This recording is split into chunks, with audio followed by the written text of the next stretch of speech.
Hi, welcome back to నా మాట. అందరు బాగుండరా? నేనైతే చాలా బాగున్నానండి. మీరందరూ కూడా బాగుండాలని మనస్ఫూర్తిగా కోరుకుంటాండా. మేము రెంటింట్లో ఉన్నప్పుడు మాకు దేవుడి రూము ఉండేది కాదు.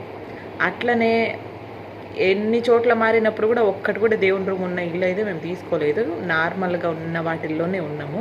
అప్పుడు నాకు చాలా కోరిక, ఆశగా ఉండేది. అబ్బా, దేవుని రూమ్ ఉన్న ఇల్లు ఉండాలి, డబుల్ బెడ్రూమ్స్ సపరేట్ ఉండాలి, దేనికదే ఉండాలి అని. కానీ తీరా దేవుని రూమ్ కట్టించుకున్నాక ఎందుకురానైనా దేవుడికి రూమ్ పెట్టించినా అనవసరంగా అనిపిస్తుంది. ఎందుకంటే ఏం చెప్తారులేండి నా బాధ. ఎంత బిజీగా ఉన్నా, ఎట్లాంటి సిచ్యువేషన్లో ఉన్నా పూజ చేయండి, ఈరోజు నాకు కొంచెం కుదరదు అని మా ఆయనని కానీ మా పిల్లోళ్ళని కానీ బ్రతిమాలుకున్నా కూడా ఇప్పుడు పూజ చేయడం లేదు అసలు. ఎందుకంటారేమో, దేవుని రూమ్ శుభ్రం చేయాలంటే వాళ్ళకి బరువు అయిపోయింది.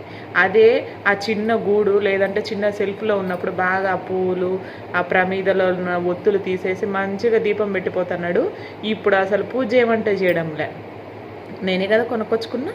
అందుకే నన్ను అడిగితే దేవుని రూముకు కట్టించుకోవడం కంటే లేకపోవడమే బెటరు. కొన్ని విధాలుగా చేసే ఓపిక ఉండి మనుషులు ఇంట్లో ఉండి అన్నీ కుదిరితే దేవుని రూమ్ ఇష్టం.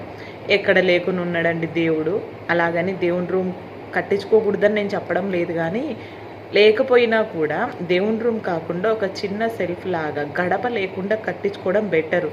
పిల్లోళ్ళు కానీ ముసలోళ్ళు కానీ ఇట్లా మగవాళ్ళు కానీ పూజ చేయాలంటే చాలా కష్టమవుతుంది. క్లీన్ చేయకుండా పూజ చేయలేము. పూజ చేయాలంటే ఇల్లు క్లీన్ చేసుకొని చేయలేరు. అందుకే నాకు అనిపించింది, దేవుని రూమ్ కట్టించుకోకుండా ఒక చిన్న సెల్ఫ్లో మనస్ఫూర్తిగా మనం పూజ చేసుకునేటట్టు ఉంటే చాలా అనిపించింది. ఇది నా ఒపీనియన్. మీకు ఎలా అనిపించిందో చెప్పండి.